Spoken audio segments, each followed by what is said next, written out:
Mga kwentong pambata mula sa Biblia. Ang kasaysayan ng paglikha. Nang pasimula ay nilikha ng Diyos ang langit at ang lupa. Ang lupa ay walang hugis o anyo. Dilim ang bumabalot sa kalaliman at kumikilos ang Espiritu ng Diyos sa ibabaw ng tubig. Sinabi ng Diyos, magkaroon ng liwanag. At nagkaroon nga ng liwanag. Nasiyahan ng Diyos nang ito'y mamasdan. Inihiwalay niya ang liwanag at ang dilim.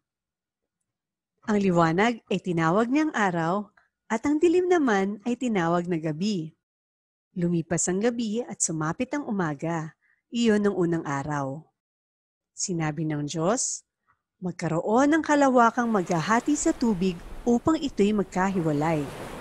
At nangyari ito. Ginawa ng Diyos na pumagitan ng kalawakan sa tubig na nasa itaas at sa tubig na nasa ibaba. Langit ang itinawag niya sa kalawakan. Lumipas ang gabi at sumapit ang umaga. Iyon ang ikalawang araw. Sinabi ng Diyos, magsama-sama sa isang dako ang tubig sa ibaba ng langit upang lumitaw ang lupa.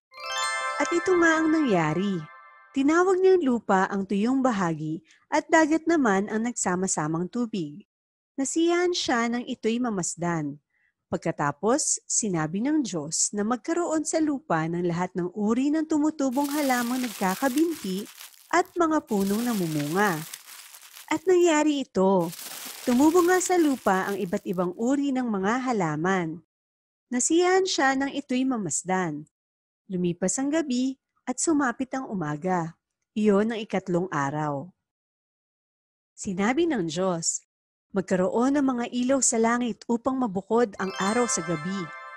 Ito ang magiging batayan sa bilang ng mga araw, taon at panahon. Mula sa langit ang mga ito'y magbibigay ng liwanag sa daigdig. At gayon nga ang nangyari. Nilikha ng Diyos ang dalawang malalaking ilaw. Ang araw upang magbigay ng liwanag sa maghapon at ang buwan naman kung gabi. Nilikha rin niya ang mga bituin. Nasiyahan ng Diyos nang ito'y kanyang mamasdan. Lumipas ang gabi at sumapit ang umaga. Iyon ang ikaapat na araw. Sinabi ng Diyos, magkaroon sa tubig ng maraming bagay na may buhay.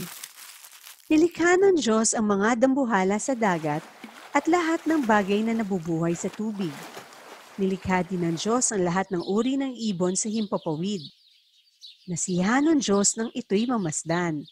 Pinagpala niya ang mga ito. Lumipas ang gabi at sumapit ang umaga. Iyon ang ikalimang araw. Sinabi ng Diyos, magkaroon ng lahat ng uri ng hayop sa lupa. Maaamo, maiilap, malalaki, at maliliit. At gayon nga ang nangyari. Ginawa nga niya ang lahat ng ito at siya'y nasiyahan nang ito'y kanyang minasdan. Pagkatapos, sinabi ng Diyos, ngayon likhain natin ang tao. Nilalang nga ng Diyos ang tao. Sila'y kanyang nilalang na isang lalaki at isang babae. At sila'y pinagpala niya. Sinabi niya, magpakarami kayo at punuin ninyo ng inyong mga anak ang buong daigdig, at kayo ang mamahala nito. Binibigyan ko kayo ng kapangyarihan sa mga isda sa tubig, sa mga ibon sa himpapawid, at sa lahat ng mga hayop na nasa ibabaw ng lupa. Ibinibigay ko rin sa inyo ang mga bungang kahoy bilang pagkain ninyo. At ito nga ang nangyari. Pinagmasdan ng Diyos ang lahat niyang ginawa at lubos siyang nasiyahan.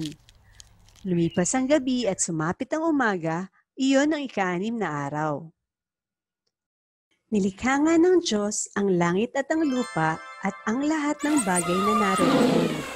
Tinapos niyang likhain ang lahat ng ito sa loob ng 6 na araw at siya'y nagpahinga sa ika-7 araw.